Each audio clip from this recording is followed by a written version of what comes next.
है फ्रेंड, कैसे हैं आप सब। आज फिर से हम घटना चक्र का क्वेश्चन कराने जा रहे हैं। चलिए ज़्यादा देर नहीं करते हुए फिर से स्टार्ट करते हैं।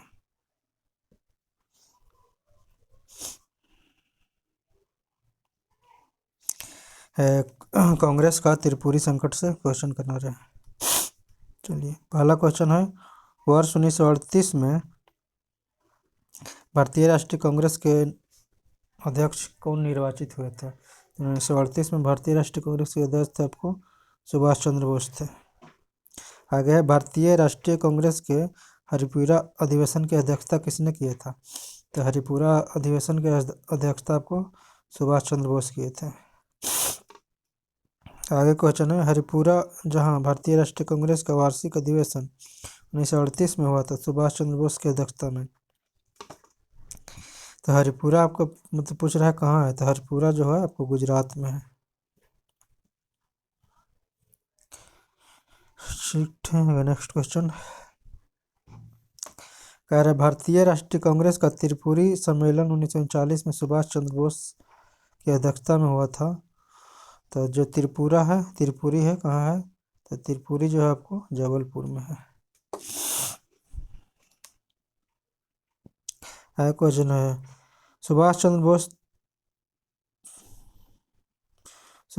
बोस दूसरी बार अध्यक्ष कब चुने गए थे। तो सुभाष चंद्र बोस दूसरी बार अध्यक्ष चुने गए थे त्रिपुरी अधिवेशन 1939।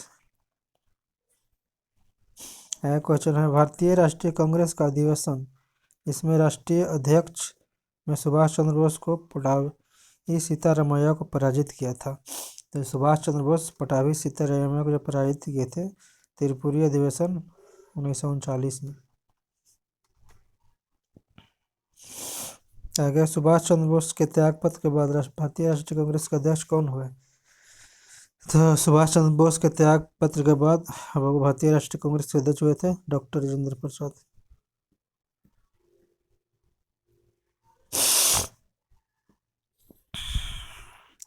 आगे है, कांग्रेस के त्रिपुरी अधिवेशन पश्चात सुभाष चंद्र बोस और दक्षिणी पंथ का समस्त झगड़ा किस प्रश्न पर केंद्रित हो गया था। तो कांग्रेस की कार्यकारिणी समिति के गठन के लिए हुआ था झगड़ा। आगे है, वह भारतीय राष्ट्रीय नेता जिसने जर्मनी और ब्रिटेन के बीच युद्ध को ईश्वर के प्रदत्त अवसर के रूप में देखा, इससे भारतीयों को उस स्थिति को हित में लाभ उठाने को मौका मिलता है।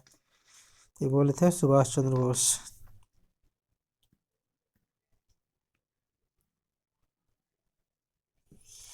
आया क्वेश्चन है, 1927 की बटलर कमेटी का उद्देश्य क्या था।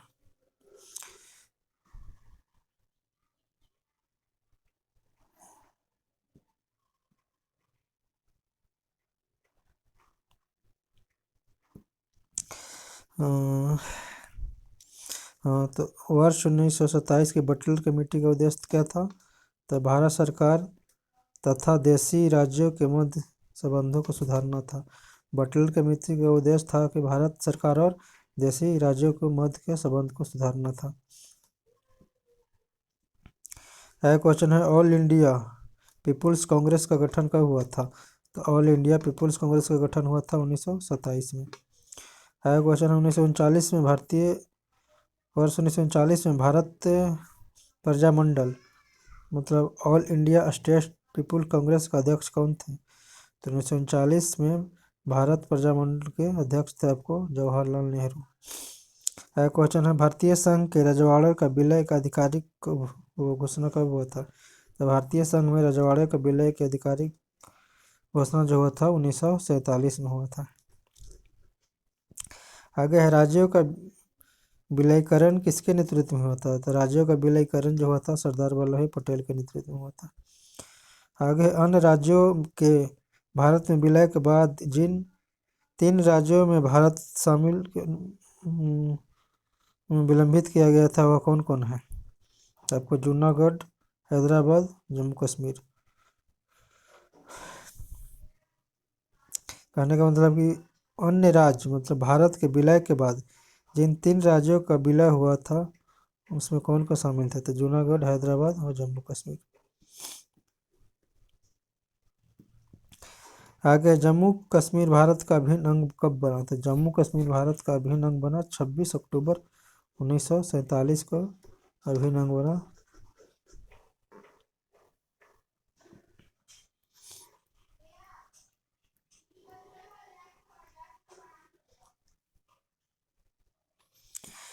है क्वेश्चन है, भारतवर्ष के विभाजन के समय ब्रिटिश सरकार के पंजाब, असम, बंगाल तथा बिहार में वह प्रांत इसके एक संयुक्त स्वतंत्र अस्तित्व के लिए सामने आई, तो आपको है पंजाब। आगे, देशी राज्यों के यथावत समझौते का पक्षधर कौन था? तो देशी राज्यों के यथावत समझौते का पक्षधर था आपको हैदराबाद। द्वितीय विश्व युद्ध से क्वेश्चन देखते हैं। इसमें है, द्वितीय विश्व युद्ध के संबंध में भारतीय राष्ट्रीय कांग्रेस की नीति क्या थी? तो इसमें कांग्रेस की नीति थी कि पूर्ण स्वतंत्रता का आश्वासन मिलने पर ब्रिटेन का सहयोग करेंगे। मतलब भारतीय लोगों का कहना था कि अगर आज़ादी का मतलब पूर्ण मतलब आश्वासन दे दोगे तब तुम्हारे साथ से हम द्वितीय विश्व युद्ध में लड़ाई करेंगे। आगे है कथन और निष्कर्ष का क्वेश्चन। द्वितीय विश्व युद्ध में भारतीय राष्ट्रीय कांग्रेस अंग्रेजी सहयोग प्रदान किया? तो नहीं, भारतीय ने अंग्रेजों का द्वितीय विश्व युद्ध में सहयोग नहीं प्रदान किया था, तो ये गलत है। आगे है, क्योंकि उन्होंने स्वराज प्राप्त करने की आशा की थी, ये भी गलत है, दोनों गलत है। आगे है क्वेश्चन नंबर, वर्ष 1939 में सही प्रांतों में कांग्रेस का मंत्रिमंडल ने त्याग दे दिया था। सही है, 1940 में कांग्रेस का मंत्रिमंडल ने त्याग दे दिया था। कारण बोल रहा है कि जिससे भारतीय राष्ट्रीय कांग्रेस के द्वितीय विश्व युद्ध के संदर्भ में वायसराय के जर्मनी के विरुद्ध युद्ध घोषणा कर देने का निर्णय को स्वीकार नहीं किया था। सही है, ये भी स्वीकार नहीं किया था, सही है, और आगे की व्याख्या भी करता है। क्वेश्चन है, द्वितीय विश्व युद्ध कब समाप्त हुआ था? द्वितीय विश्व युद्ध शुरू हुआ था आपको 1 सितंबर 1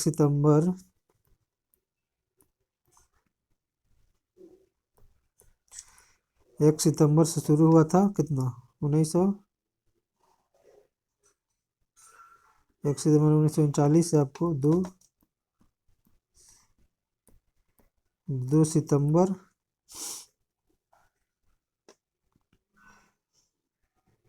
1945 तक चला था।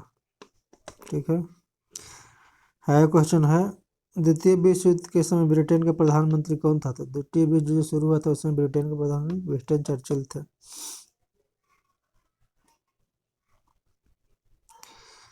क्वेश्चन है,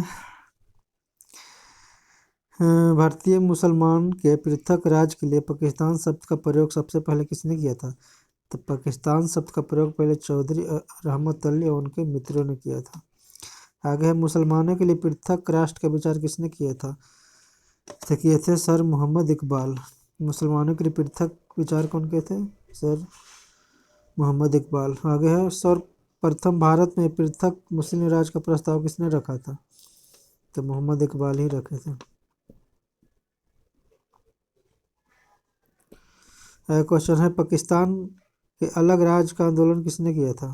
तो पाकिस्तान के अलग राज्य आंदोलन का नेतृत्व किया था आपको मोहम्मद अली जिन्ना। आगे है, मोहम्मद अली जिन्ना हिंदू मुस्लिम की एकता का दूत। मतलब मोहम्मद अली जिन्ना को हिंदू मुस्लिम एकता का दूत किसने बताए थे? तो बताया था सरोजनी नायडू। क्वेश्चन है कि नेहरू एक राष्ट्रभक्त थे, नेहरू एक राष्ट्रपति थे, जिन्ना एक राजनीतिज्ञ, ये किसने बोला था? तो बोले थे सर मोहम्मद इकबाल, कि मतलब नेहरू एक राष्ट्रभक्त थे लेकिन जिन्ना एक राजनीतिज्ञ है।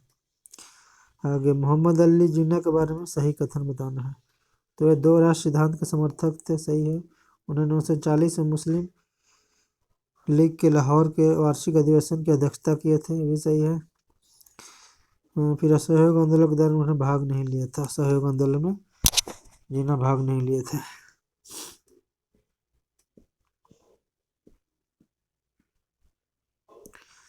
क्वेश्चन है,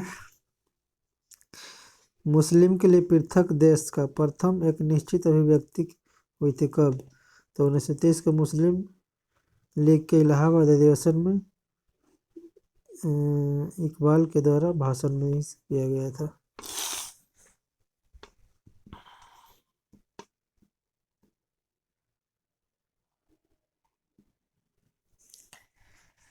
आगे है now for never. Now for never pamphlet किसने लिखा? नाउ फॉर नेवर पैम्पलेट लिखा था आपको रहमत अली ने। कौन? रहमत अली।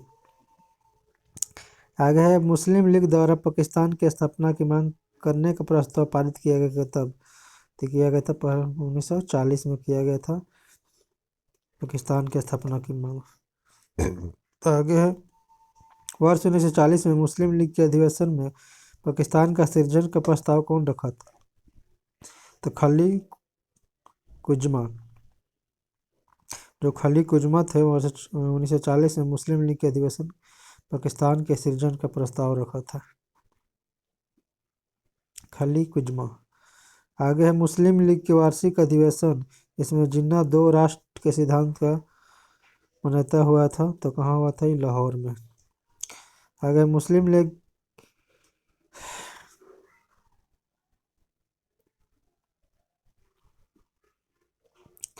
अगर मुस्लिम लीग ने भारत विभाजन की मांग का प्रस्ताव किस अधिवेशन में रखा था? तो लाहौर अधिवेशन में। आगे है वह तिथि जब मुस्लिम लीग ने पाकिस्तान दिवस मनाया। तो वह तिथि जब मुस्लिम लीग ने पाकिस्तान दिवस मनाया था पहली बार, तो 23 मार्च 1939 को।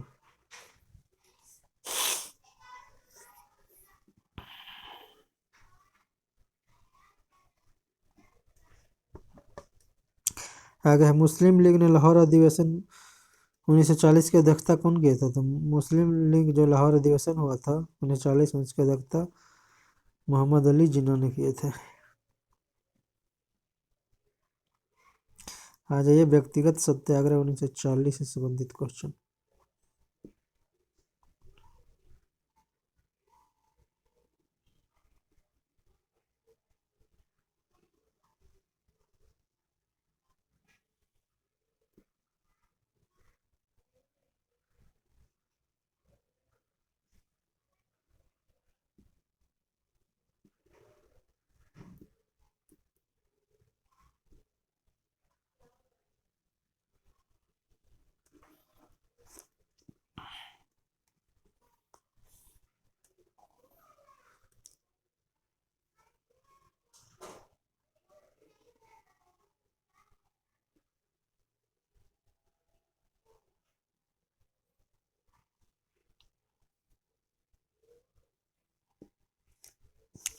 हाँ चलिए, महात्मा गांधी द्वारा व्यक्तिगत सत्याग्रह आंदोलन का प्रथम सत्याग्रही कौन थे? तो महात्मा गांधी द्वारा व्यक्तिगत सत्याग्रह का प्रथम सत्याग्रही जो थे विनोबा भावे थे। द्वितीय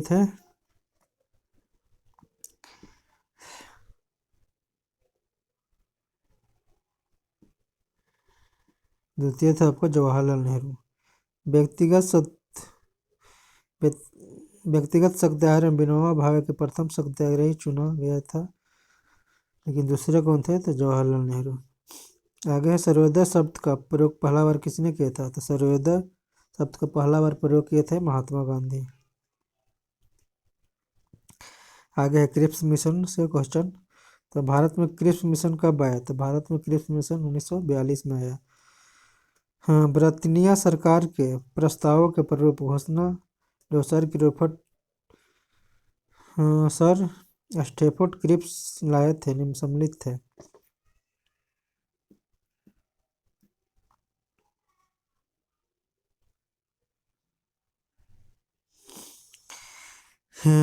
ब्रिटानिया सरकार के प्रस्तावों के प्रारूप घोषणा जो सर स्टेफोर्ड क्रिप्स लाए थे उसमें सम्मिलित है।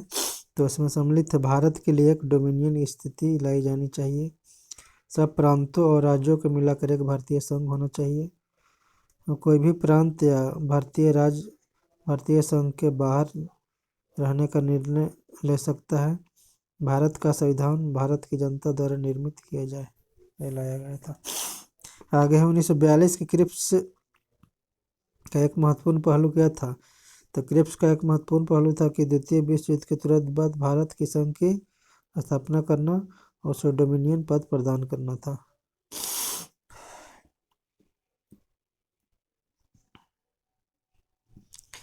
क्रिप्स मिशन के संबंध में एक सही कथन है। तो युद्ध समाप्ति के डोमिनियन दर्जा संविधान के सघन द्वारा निर्मित अन्य कोई सूबा भारतीय संघ से बाहर रह सकता है। सही है। आगे है वह दृष्टि जिसमें क्रिप्स प्रस्ताव को एक टुकड़े के बैंक के नाम से उत्तर दिनांक चेक कहा था। तो कौन कहे थे? तो महात्मा गांधी बोले थे। आगे क्रिप्स प्रस्ताव सम्मिलित प्रावधान है तो भारतीय निर्माता निकाय की रचना के लिए।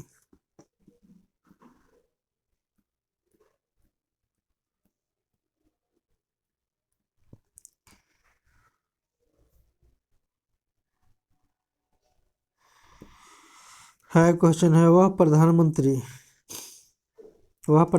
जिसने भारत की क्रिप्स मिशन योजना भेजा था।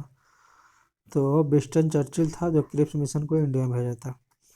आगे क्रिप्स मिशन के साथ कांग्रेस के आधिकारिक वार्ताकार कौन थे? तो क्रिप्स मिशन के साथ कांग्रेस के आधिकारिक वार्ताकार थे आपको पंडित जवाहरलाल नेहरू और मौलाना अबुल कलाम आजाद थे। कौन कौन थे? नेहरू और कलाम। क्वेश्चन है गांधी जी के आंदोलन को राजनीतिक फिरौती किसने कहा था? तो गांधी जी के आंदोलनों को राजनीतिक फिरौती कहा था लॉर्ड लिथिंगटन को।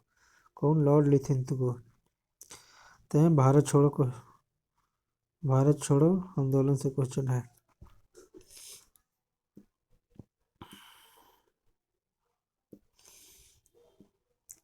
क्वेश्चन है 6 जुलाई 1942 को वर्धा में महात्मा गांधी ने कांग्रेस की कार्यकारी समिति में अपने भारत छोड़ो आंदोलन की चर्चा की थी। उस समिति के अध्यक्ष कौन थे? तो समिति के अध्यक्ष थे आपको मौलाना अबुल कलाम आजाद।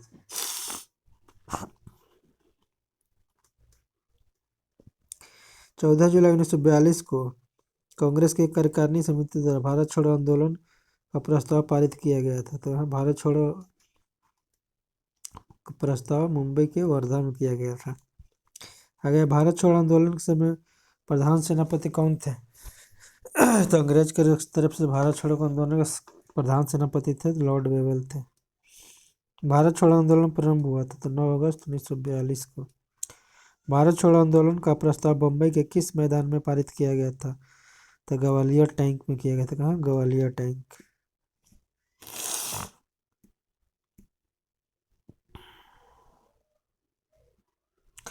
क्वेश्चन है भारत छोड़ो आंदोलन के प्रारंभ करने के पूर्व भारत छोड़ो आंदोलन प्रारंभ करने के पूर्व महात्मा गांधी ने क्या किया?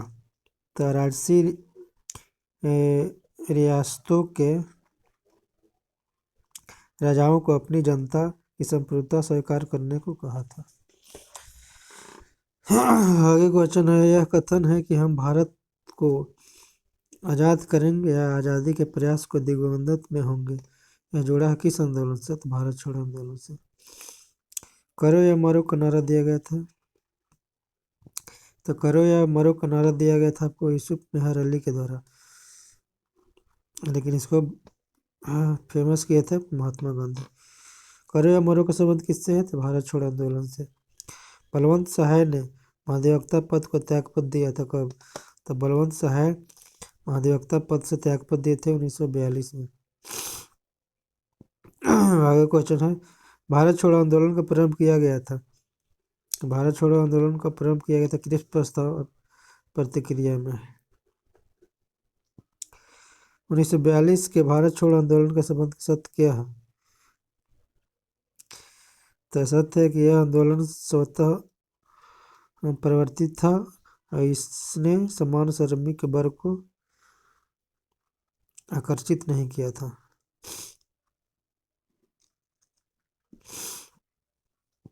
भारत छोड़ो आंदोलन का नेतृत्व किसने किया था? तो भारत छोड़ो आंदोलन का नेतृत्व महात्मा गांधी किए थे। भारत छोड़ो आंदोलन का नारा दिया था यूसुफ मेहर अली ने। हिंदू महासभा के कम्युनिस्ट पार्टी एवं यूनिटिस्ट पार्टी ऑफ पंजाब में से भारत छोड़ो आंदोलन का समर्थन नहीं किया। तो भारत छोड़ो का समर्थन जो नहीं किए थे इसमें से सभी पार्टियों ने नहीं किया था। न हिंदू सभा किया था, न कम्युनिस्ट पार्टी किया था, न यूनिटिस्ट पार्टी किया था, कोई नहीं किया था। आगे है एक के आज़ाद, राजेंद्र प्रसाद, सरदार वल्लभ पटेल, जवाहरलाल नेहरू 1942 के भारत छोड़ो का समर्थन किया था। तो भारत छोड़ो का समर्थन खाली किए थे सरदार वल्लभ भाई पटेल। जवाहरलाल नेहरू भी नहीं किए थे, चंद्रशेखर आज़ाद भी नहीं किए थे, न राजेंद्र प्रसाद किए थे। कौन किए? सरदार वल्लभ भाई पटेल। 1942 में कांग्रेस के बम्बई अधिवेशन में भारत छोड़ो का प्रस्ताव पारित किया था। तो जवाहरलाल नेहरू। 1942 के कांग्रेस के बम्बई अधिवेशन में भारत छोड़ो का प्रस्ताव पारित किया जवाहरलाल नेहरू। भारत छोड़ो का प्रस्तावक आलेख कौन बनाया था? तो भारत छोड़ो का प्रस्ताव आलेख बनाए थे महात्मा गांधी। आगे क्वेश्चन है भारतीय राष्ट्रीय कांग्रेस ने भारत छोड़ो आंदोलन का प्रस्ताव पारित किया। कांग्रेस के अध्यक्ष उस समय कौन थे? तो भारत छोड़ो आंदोलन के समय कांग्रेस का अध्यक्ष था आपको मौलाना अबुल कलाम आजाद।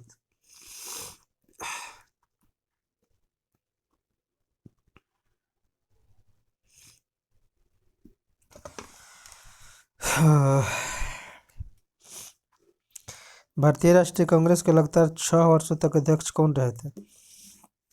तो 6 वर्ष तक तो कांग्रेस के अध्यक्ष रहने वाले थे आपको अबुल कलाम आजाद, और सबसे कम एज का भी यही थे। भारत छोड़ो आंदोलन का फल क्या था? तो क्रिप्स प्रस्ताव को भारतीयों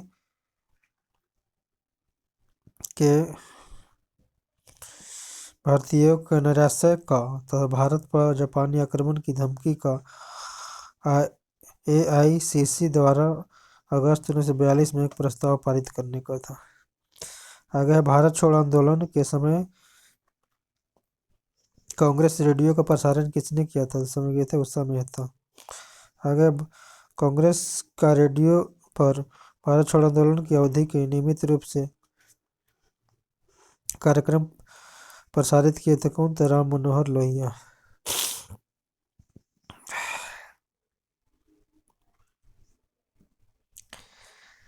आगे है भारत छोड़ो आंदोलन के दौरान बकरी का टापू में अखिल भारतीय आजाद दस्ता का गठन कौन किए थे? तो जयप्रकाश नारायण।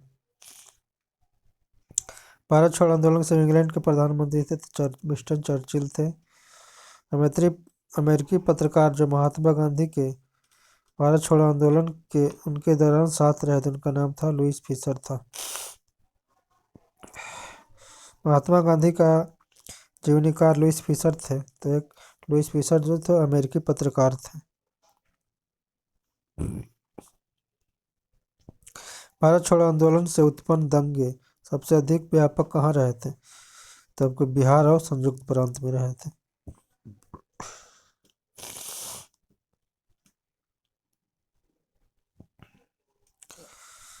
कथन और निष्कर्ष का क्वेश्चन है लॉर्ड लिथिंगटन ने 1942 के अगस्त आंदोलन को सिपाही विद्रोह के बाद सर्वाधिक गंभीर विद्रोह कहा। हाँ तो यह सही है। फिर कारण है कि कुछ क्षेत्रों में किसान व्यापक आंदोलन में उठ खड़े हुए थे, ये भी सही है। और एक की व्याख्या भी करता है। क्वेश्चन है डॉक्टर राजेंद्र प्रसाद 9 अगस्त 1942 को गिरफ्तार कर कहाँ भेजे गए थे? तो भारत छोड़ो आंदोलन में आपको डॉक्टर राजेंद्र प्रसाद को गिरफ्तार करके बांकीपुर जेल में भेज दिया गया था। आगे भारत छोड़ो आंदोलन के संदर्भ में महात्मा गांधी को बंदी बनाया गया था। तो भारत छोड़ो आंदोलन में महात्मा गांधी को जब बंदी बनाया गया था तो आगा पैलेस में मुंबई में इनको रखा गया था। आगे आएंगे क्वेश्चन भारत छोड़ो आंदोलन पारित के बाद महात्मा गांधी को कैद कहाँ किया गया था? तो आगा खा पैलेस में इनको कैद कर लिया गया रखा गया था।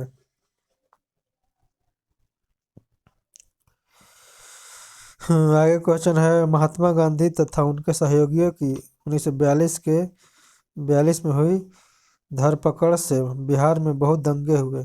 इसमें रेल पूर्ण रूप से ठप हो गई। उसमें अधिकतम प्रभावित जिला कौन था? तो अधिकतम प्रभावित जिला था आपको जो मुंगेर था। आगे है जयप्रकाश नारायण को राष्ट्रीय स्तर का नेता की पहचान कब मिला था? तो जयप्रकाश नारायण को राष्ट्रीय स्तर का नेता आपको भारत छोड़ो आंदोलन में मिला था। आगे भारत छोड़ो आंदोलन के दौरान जेल से फरार होकर भूमिगत गतिविधियों का संगठित कौन किए थे? देखिए थे जयप्रकाश नारायण। गंगाराम और भीमदेव नामक दो शहीद हुए थे तो कौन से आंदोलन के दौरान? तो गंगाराम और भीमदेव नामक दो भाई शहीद हुए थे तो भारत छोड़ो आंदोलन के दौरान।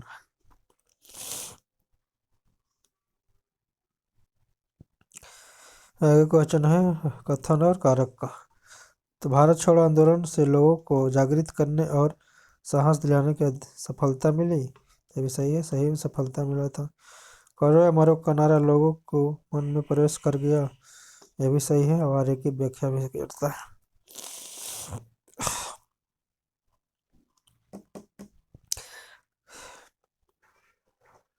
कार्य राष्ट्रीय स्वयं सेवक संघ 1942 के भारत छोड़ो आंदोलन का पृथक रहा। हाँ तो सही है, पृथक रहा था। है बड़ा कारण इसका विचार था कि इस आंदोलन में भारत को कोई स्वतंत्रता में देर होगी। ये गलत है, ऐसा नहीं था।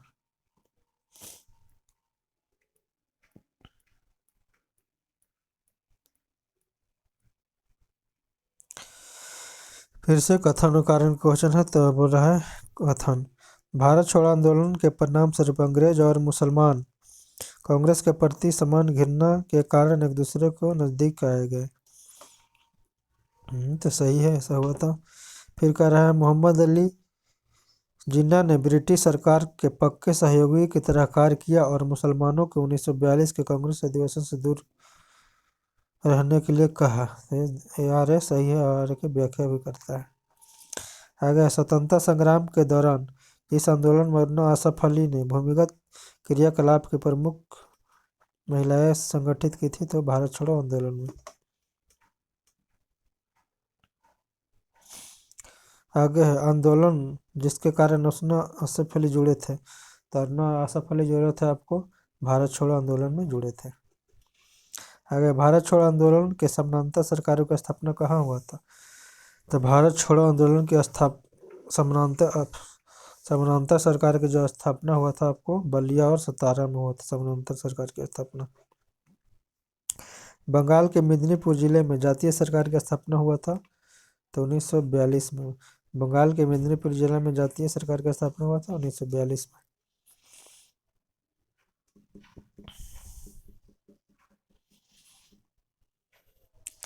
फिर एक कथन कार्य का क्वेश्चन कह रहा है भारत छोड़ो आंदोलन भारतीय राष्ट्रीय आंदोलन का प्रकाष्ठा थी। हाँ सही है, भारत छोड़ो आंदोलन के दौरान भारतीय राष्ट्रीय कांग्रेस की प्रकाष्ठा थे। फिर आर बोल रहा है कारण कि भारत छोड़ो आंदोलन के पश्चात शक्ति हस्तांतरण की प्रक्रिया की खोज के समय तकाज की थी तो भी सही और की व्याख्या भी करता है।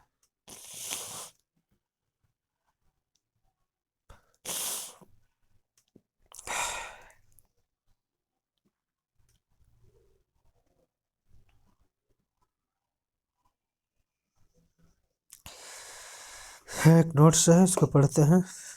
कह रहे भारत छोड़ो आंदोलन के उपरांत श्री राजा गोपालाचारी ने दी वे आउट नामक पैम्पलेट जारी किया।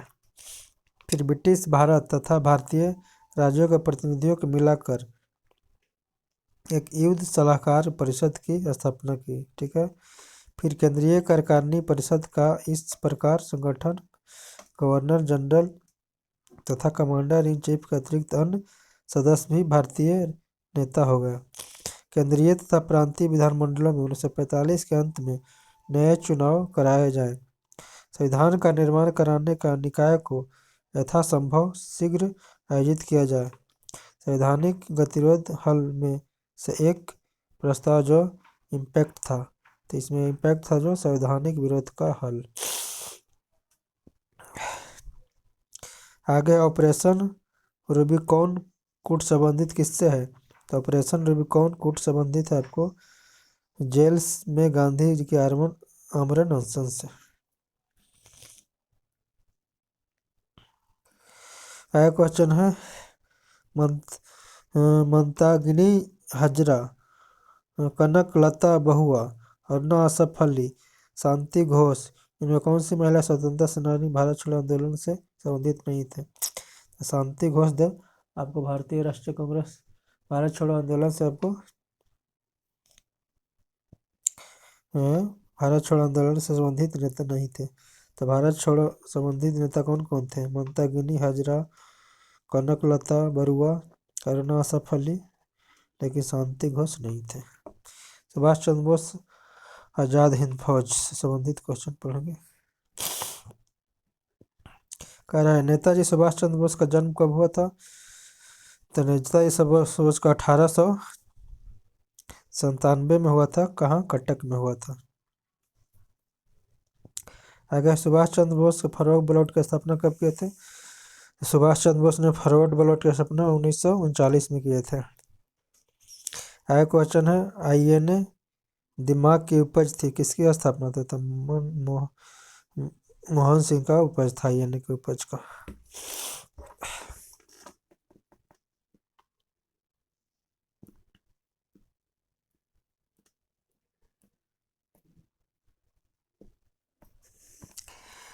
आईएनए मानसिक पुत्र था। आईएनए जो मानसिक पुत्र था आपको यानी प्रीतम सिंह तथा मेजर आईवाची फुजीवारा का था। आया क्वेश्चन है भारतीय राष्ट्रीय सेना मतलब आईएनए की स्थापना कब हुआ था? तो भारतीय राष्ट्रीय सेना का जो स्थापना हुआ था 1942 में हुआ था। आजाद हिंद फौज के प्रथम सेनापति कौन थे? तो आजाद हिंद फौज के प्रथम सेनापति थे आपको मोहन सिंह थे। सुभाष चंद्र बोस ने स्वतंत्रता भारत की अंतिम सरकार की स्थापना की थी, घोषणा कब? तो सुभाष चंद्र बोस ने स्वतंत्र भारत की अंतिम सरकार की घोषणा किए थे 31 अक्टूबर 1943 को। वर्ष 1943 में आजाद हिंद फौज अस्तित्व में कब आया था? तो वर्ष 1943 में आजाद हिंद फौज अस्तित्व में आई थी तत्कालिक मलय में।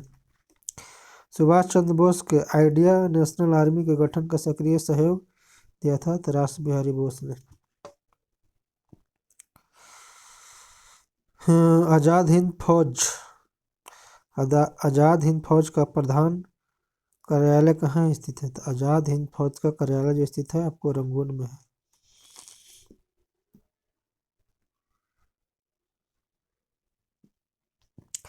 आगे है रशीद अली, शहनवाज, पीके सहगल, बीसी दत्त में से वह व्यक्ति जो आजाद हिंद फौज से नहीं जुड़ा था। तो बीसी दत्त थे जो आपको आजाद हिंद फौज से नहीं जुड़े थे। तो आजाद हिंद फौज से कौन कौन जुड़े थे? तो आपको रशीद अली थे, शहनवाज थे, पीसी सहगल थे, लेकिन बीसी दत्त नहीं थे। तुम मुझे खून दो मैं तुम्हें आज़ादी दूंगा कहना रहा सुभाष चंद्र बोस का।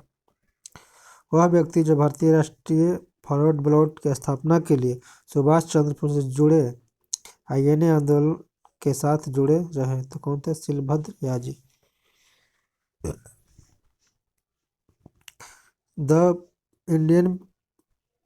द फ्री इंडियन लीजन नामक सेना बनाई। तो द फ्री इंडियन लीजन नामक सेना बनाया था सुभाष चंद्र बोस। रानी लक्ष्मीबाई रेजिमेंट की स्थापना कौन किए थे? तो सुभाष चंद्र बोस। रानी लक्ष्मीबाई रेजिमेंट की स्थापना सुभाष चंद्र बोस।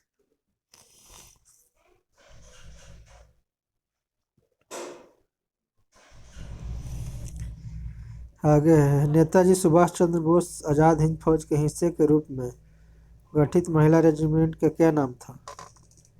तो रानी झांसी रेजिमेंट नाम था। नेताजी सुभाष चंद्र बोस आजाद हिंद फौज के हिस्से के रूप में महिला रेजिमेंट का नाम था रानी झांसी रेजिमेंट। सुभाष चंद्र बोस का देश नायक किसने बोला था? तो सुभाष चंद्र बोस को देश नायक आपको रविन्द्रनाथ टैगोर ने बोले थे। जय हिंद का नारा दिए थे सुभाष चंद्र बोस ने। सुभाष चंद्र बोस निकोबार द्वीप में नया नाम दिया। तो सुभाष चंद्र बोस ने निकोबार द्वीप समूह को एक नया नाम दिए थे तो बोले थे उसको स्वराज द्वीप बोले थे। सुभाष चंद्र बोस के राजनीतिक गुरु कौन थे? तो सुभाष चंद्र बोस के राजनीतिक गुरु चित्तरंजन दास थे। आजाद हिंद फौज की मनाया जाता है तो जो आज़ाद हिंद फौज है जो मनाया जाता है 12 नवंबर 1945 को। आज़ाद हिंद फौज का वह सैनिक जिसने 7 वर्ष के कारावास का दंड दिया गया, तो रशीद अली को दिया गया था। आगे है गुरुदयाल सिंह, प्रेम सहगल, मोहन सिंह शहनवाज में से आज़ाद हिंद फौज का अधिकारी इसने लाल किले में चलाया ने गए मुकदमों का सामना नहीं किए थे। तो इसमें सबको जो है मोहन सिंह मुकदमा नहीं किए थे, मतलब फिर से पढ़ लेते हैं क्वेश्चन इसका। तो गुरुदयाल सिंह, प्रेम सहगल और शहनवाज सब थे जो आज़ाद हिंद फौज के अधिकारी के रूप में जिसने किले पर चलाए गए मुकदमे का सामना किए थे, बट मोहन सिंह नहीं किए थे।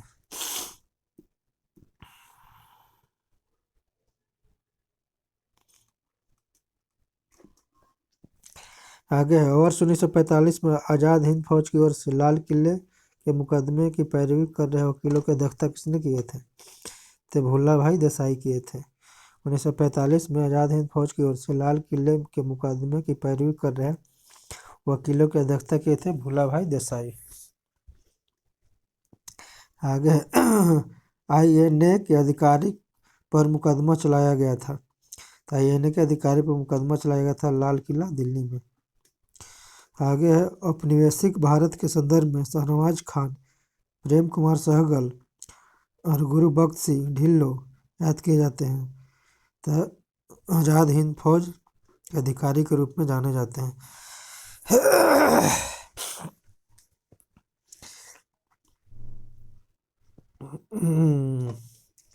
क्वेश्चन है वर्ष 1945 में आज़ाद हिंद फौज के लाल किले में दिल्ली के मुकदमे की पैरवी भुल्ला भाई देसाई, पंडित जवाहरलाल नेहरू, सरदार वल्लभ भाई पटेल तथा डॉक्टर कैलाश नायडू में से कौन नहीं था? तो जो सरदार वल्लभ भाई पटेल थे नहीं थे। तो कौन कौन थे आपको? तो आज़ाद हिंद फौज के किले में जो दिल्ली के मुकदमे की पैरवी में भुल्ला भाई देसाई ने की, तो जवाहरलाल नेहरू थे और पटेल नहीं थे, लेकिन डॉक्टर कैलाश तथा काटजू थे।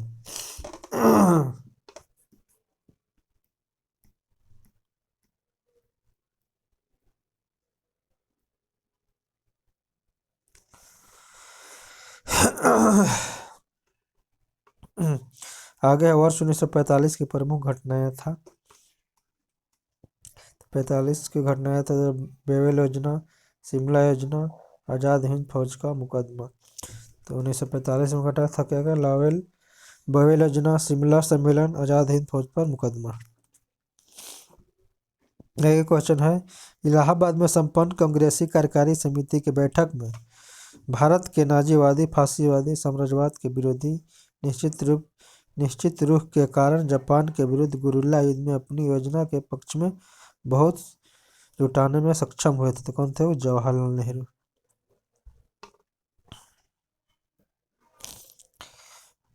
अजय 1945-1946 कैबिनेट मिशन योजना से क्वेश्चन है। तो कैबिनेट मिशन की अध्यक्षता कौन किए थे 1946 का? जो कैबिनेट 1946 का कैबिनेट मिशन था तो उसकी अध्यक्षता किए थे सर पी लॉरेंस के द्वारा। द्वितीय विश्व युद्ध के बाद 1946 में भारत कैबिनेट कब आया था? 1946 में कौन सा आया था? तो कैबिनेट मिशन आया था। भारत के त्रिस्तरीय शासन व्यवस्था का प्रस्ताव कौन रखा था? तो भारत में त्रिस्तरीय शासन व्यवस्था का प्रस्ताव रखे थे कैबिनेट मिशन द्वारा। आगे वर्ष 1946 में कैबिनेट मिशन 3 कैबिनेट मंत्रियों का गठित की गई। तो lord Pethick Lawrence, A V Alexander, sir Stuart Cripps और लॉर्ड एमरी में से कौन सदस्य नहीं थे? तो लॉर्ड एमरी जो सदस्य नहीं थे। तो जब 1946 में जो कैबिनेट मिशन आया था तो उसको 3 सदस्य थे। तो lord Pethick Lawrence, A V Alexander, sir Stuart Cripps थे, 3 लोग थे।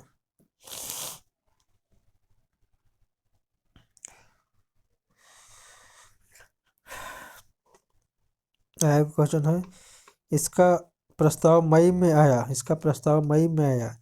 इसमें अभी भी किसी भारत का विभाजन मुक्त रखने की आकांक्षा थी, जिसका ब्रिटिश प्रांतों में मिलकर बने एक संघीय राज्य का स्वरूप था।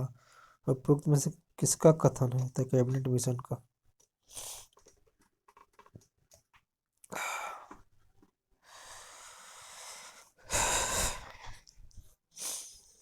यह क्वेश्चन है, कैबिनेट मिशन योजना के विषय में प्रांतीय समूहीकरण, भारतीय सदस्यों वाला अंतरिम मंत्रिमंडल, पाकिस्तान की स्वीकृति, संविधान निर्माण का अधिकार में से नहीं है।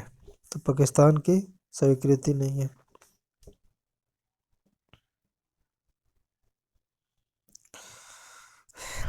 यह क्वेश्चन है, वह जिसने वायसराय की एग्जीक्यूटिव काउंसिल के पुनर्गठन का सुझाव दिया, इसमें वार मेंबर सहित सभी विभाग भारतीय नेताओं का द्वारा धारण किए जाते थे।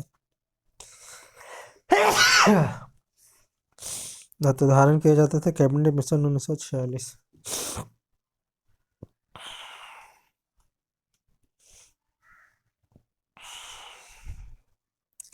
अगर कैबिनेट मिशन के संदर्भ में सही क्या है, तो इसने एक संघीय सरकार के लिए हुई सिफारिश की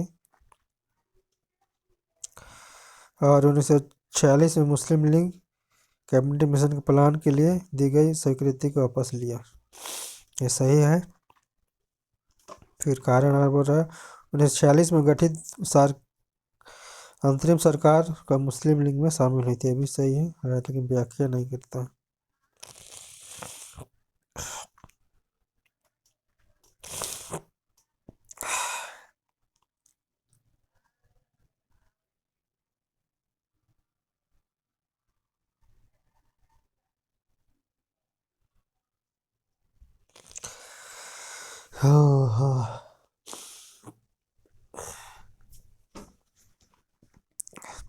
क्वेश्चन है, महात्मा गांधी, जवाहरलाल नेहरू, सरदार पटेल, मौलाना अबुल कलाम आजाद में से वह कांग्रेसी नेता जो कैबिनेट मिशन योजना का पक्ष में था।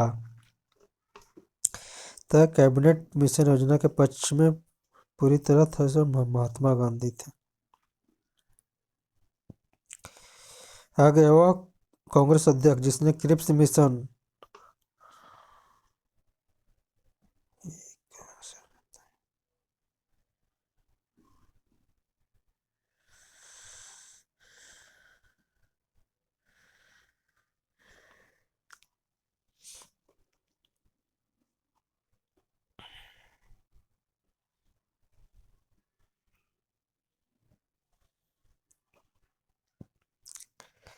आगे है, वह कांग्रेस अध्यक्ष जिसने क्रिप्स मिशन और लॉर्ड वेल दोनों वार्ताएं की थी।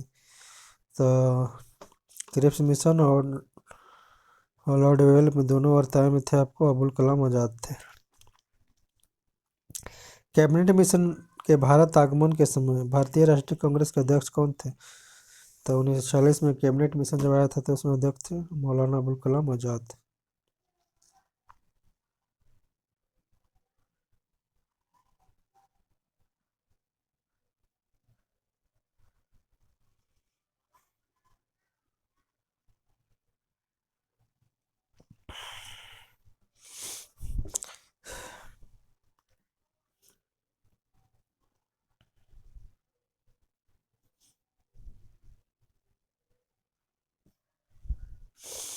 क्वेश्चन है, स्वतंत्र भारत के लिए संविधान की रचना हेतु संविधान सभा का विचार सर्वप्रथम प्रस्तुत किए थे। तो स्वराज पार्टी 1934 के पश्चात कांग्रेस ने 1936 में। स्वतंत्र भारत के लिए संविधान की रचना हेतु संविधान सभा का विचार सर्वप्रथम प्रस्तुत किए थे स्वराज पार्टी 1934, तत्पश्चात कांग्रेस पार्टी 1936। आगे, भारतीय संविधान सभा जिसने भारतीय राष्ट्रीय संविधान का निर्माण किया, तो इसको किया गया था कैबिनेट मिशन प्लान के अंतर्गत। आगे, कैबिनेट मिशन योजना के अंतर्गत संविधान के निर्मात्री परिषद में प्रत्येक प्रांत के लिए आवंटित सदस्य संख्या निर्धारित करने के लिए एक प्रतिनिधि की जनसंख्या का अनुपात कितना था? तो आपको था 10 लाख व्यक्ति। संविधान सभा का पहला सत्र हुआ था तो 9 दिसंबर 1946 को हुआ था। इसको अस्थायी अध्यक्ष थे आपको डॉक्टर सत्यानंद सिन्हा। और फिर संविधान सभा का अध्यक्ष थे आपको 13 दिसंबर 1946 को डॉक्टर राजेंद्र प्रसाद बने थे। भारतीय उपनिवेश में संप्रभुता संविधान सभा का प्रथम अध्यक्ष थे तो डॉक्टर राजेंद्र प्रसाद।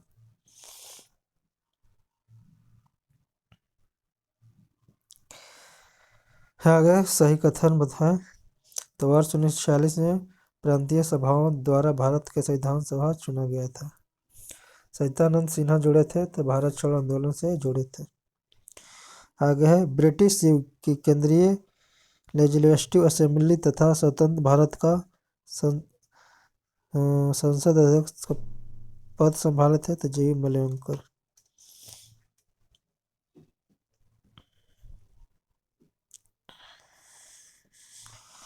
है क्वेश्चन है 1946 में गठित अंतरिम मंत्रिमंडल की अध्यक्षता कौन किए थे। तो 1946 में अंतरिम मंत्रिमंडल के अध्यक्ष किए थे आपको जवाहरलाल नेहरू। पंडित जवाहरलाल नेहरू के नेतृत्व में अंतरिम सरकार का गठन कब किया गया था।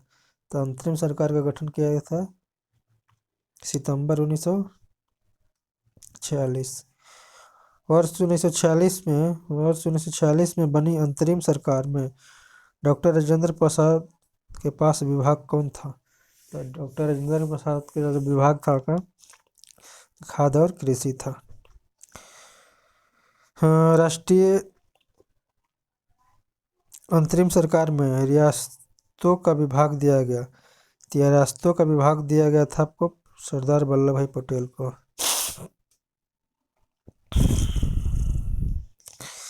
2 सितंबर 1940 को गठित अंतरिम सरकार में रेल मंत्रालय किसको था। तो रेल मंत्रालय तो आसफ अली का था।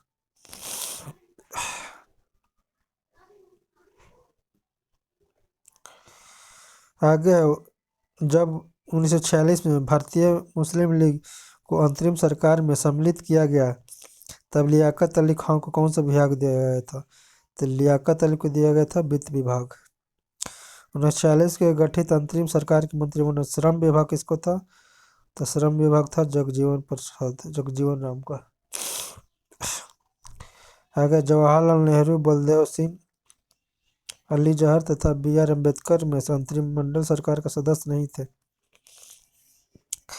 तो अंतरिम सरकार के सदस्य तो नहीं थे आपको बी.आर. अम्बेडकर नहीं थे।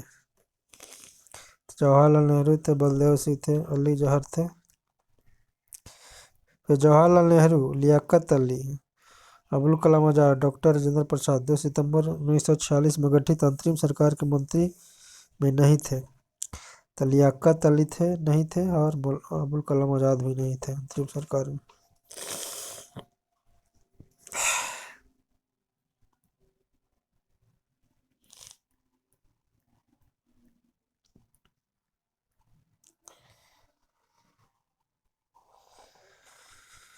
नोट्स दिया हुआ है। तो 2 दिसंबर 1946 को गठित अंतरिम सरकार में लियाकत अली प्रारंभ में शामिल नहीं थे, लेकिन लियाकत अली सहित 26 अक्टूबर 1946 को सरकार अंतरिम मंडल बनाया गया था।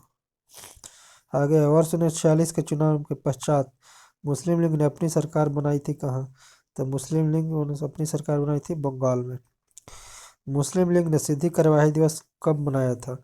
तो मुस्लिम लीग सीधी कार्यवाही दिवस मनाया था 16 अगस्त 1946। 16 अगस्त 1946 भारत के विभाजन और स्वतंत्रता।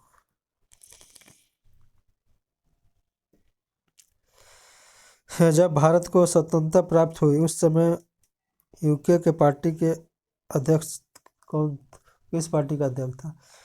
जब भारत को स्वतंत्रता मिला था तो ब्रिटेन में लेबर पार्टी का सदस्य था। कौन, लेबर पार्टी का। जब भारत स्वतंत्र हुआ था तो इंग्लैंड के प्रधानमंत्री कौन थे। तो भारत स्वतंत्र हुआ था उस समय इंग्लैंड के प्रधानमंत्री थे क्लेमेंट एटली थे। ब्रिटिश सरकार ने जून 1948 तक भारत छोड़ो आंदोलन की घोषणा कब किया था। तो ब्रिटिश सरकार ने जून 1948 में भारत छोड़ो की घोषणा किया था फरवरी 1947।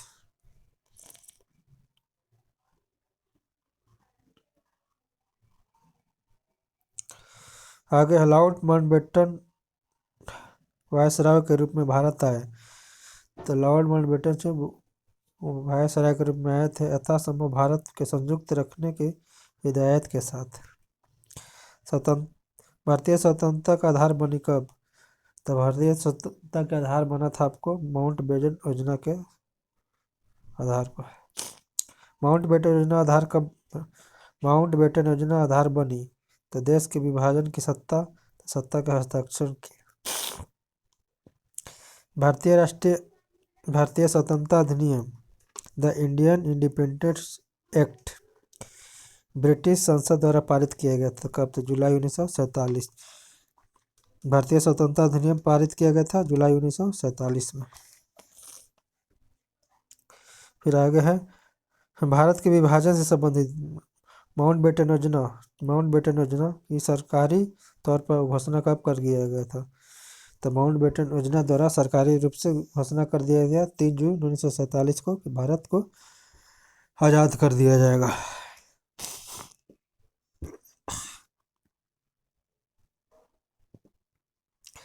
आगे है कथन और कारक का क्वेश्चन। तो अंग्रेजों ने भारत को 1947 में स्वतंत्रता प्रदान कर दी, सही है। 15 अगस्त 1947 को स्वतंत्रता प्रदान कर दी, ठीक है। आगे कह रहा है अंग्रेजी द्वितीय विश्व युद्ध में निर्बल हो चुके थे, सही बात है,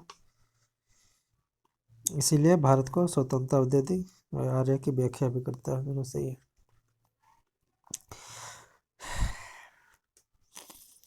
स्वतंत्रता भारत में ब्रिटेन की प्रभुता बनी रही, तो नहीं, गलत है। स्वतंत्रता के बाद ब्रिटेन में प्रभुता नहीं बन रहा है, गलत है।